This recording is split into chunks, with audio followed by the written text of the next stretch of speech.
নোয়াখালী এক্সপ্রেসের দল গড়ার মূল ভিত্তি ছিল স্থানীয় প্রতিভার সঙ্গে অভিজ্ঞ বিদেশিদের সঠিক মিশেল। সরাসরি চুক্তিতে তারা দলে ভিড়িয়েছে জাতীয় দলের নির্ভরযোগ্য পেসার হাসান মাহমুদ এবং মারকুটে অলরাউন্ডার সৌম্য সরকারকে। সৌম্যর বিস্ফোরক ব্যাটিং আর হাসানের গতির ঝঙ্কার, এই দুই স্থানীয় আইকনই ছিল দলের শক্তির প্রধান উৎস। এরপর বিদেশি তারকাদের দিকে নজর। তারা দলের ওপেনিং ও উইকেট কিপিংয়ের দায়িত্ব তুলে দিয়েছে দুই আন্তর্জাতিক তারকার হাতে, শ্রীলঙ্কার আক্রমণাত্মক উইকেটকিপার ব্যাটসম্যান কুশল মেন্ডিস এবং ওয়েস্ট ইন্ডিজের পাওয়ার হিটার জনসন চার্লসের।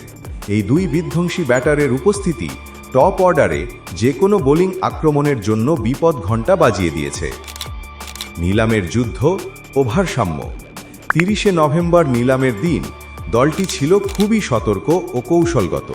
তাদের লক্ষ্য ছিল শুধু তারকা সংগ্রহ নয়, বরং একটি সম্পূর্ণ দল তৈরি করা।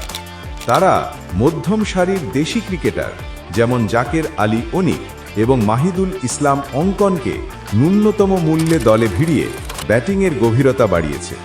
এছাড়াও সৌম্য সরকার, হাসান মাহমুদ, কুশল মেন্ডেস, জনসন চার্লস, মাহিদুল ইসলাম অঙ্কন, জাকের আলী অনিক, হাবিবুর রহমান সোহান, মোহাম্মদ মুশফিক হাসান, শাহাদাত হোসেন দীপু, রেজাউর রহমান রাজা, নাজমুল ইসলাম অপু, আবু হাশিম, মেহেদি হাসান রানা, এমডি সৈকত আলী, শব্বির হোসেন, রহমাতুল্লাহ আলী, ইহসানুল্লাহ খান, হয়দার আলী।